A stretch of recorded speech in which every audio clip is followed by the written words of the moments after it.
bilang pagsasabuhay sa isa sa mga pangunahing pagpapahalaga ng Philippine National Police na makadiyos, nagsagawa ang Benguet Police Provincial Office ng prophetic healing and deliverance activity sa himpilan ng Benguet 2nd Provincial Mobile Force Company noong ika-21 ng Hulyo sa kasalukuyang taon. At sa pagkikipagtulungan kina PEMS Abi Sinabonat, retired PNP member, at Yeshua Revelation Ecclesia International Ministry sa pamumuno ni Reverend Obrendo Ocon.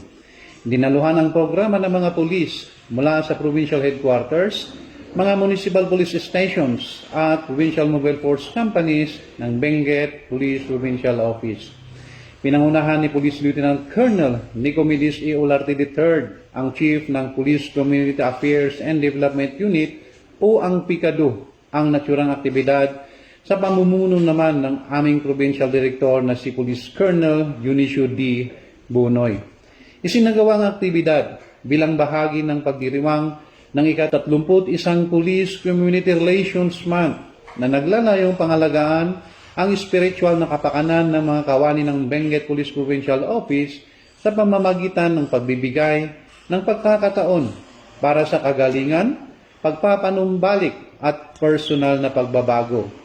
Layunin din ng programang ito ang patatagin ang kanilang pananampalataya, palakasin ang kanilang katatagan at higit na pag-isahin ang hanay ng kapulisan upang patuloy na makapaghatid ng makatao, may malasakit at pagpapahalagang nakabatay sa integridad na serbisyo publiko. Bagong PNP para sa bagong Pilipinas. Serbisyong mabilis, tapat at nararamdaman. Mula dito sa La Trinidad, Benguet, ako po si Police Major Edwin Sergio, ang PIO ng Benguet Police Provincial Office. Alagad ng batas, tagataguyod ng balitang pulis.